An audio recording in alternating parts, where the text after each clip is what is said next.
Guys, so today we're going to go over a shortcut for step 2 of the rational zero test. So I'm on desmos.com, desmos.com. You're going to see this as your home page. Click Graphing Calculator, and from here you'll have a graph.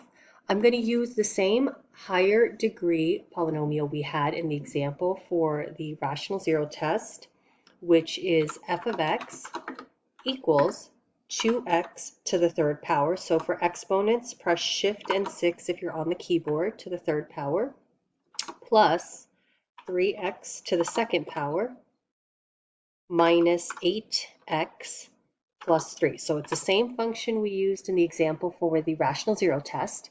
Now, you can zoom in to this graph and remember that the x-intercepts are when y is 0. So just like when you're solving for x and you make y 0, it's the same thing. It's just this is from a graphing standpoint. So when you're solving for the x values that could work, you're basically solving for the x-intercepts.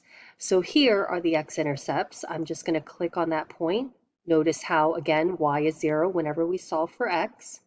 So 0.5 is one of them, and 1 x equals 1 is the other one. So if you'll remember in step 2 of the rational zero test, I tested out x equals to 1 and got y equals 0, which is how I knew it worked. So instead of testing out all the different possible rational zeros, you could just graph it on Desmos and plot the points on the x-intercept, or check the points on the x-axis, which are the x-intercepts, and those would be the x values that work.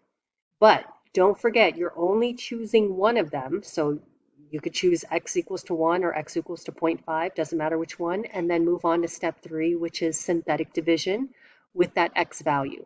By the end, you all will have the same zeros, the same, in this case, 3 zeros.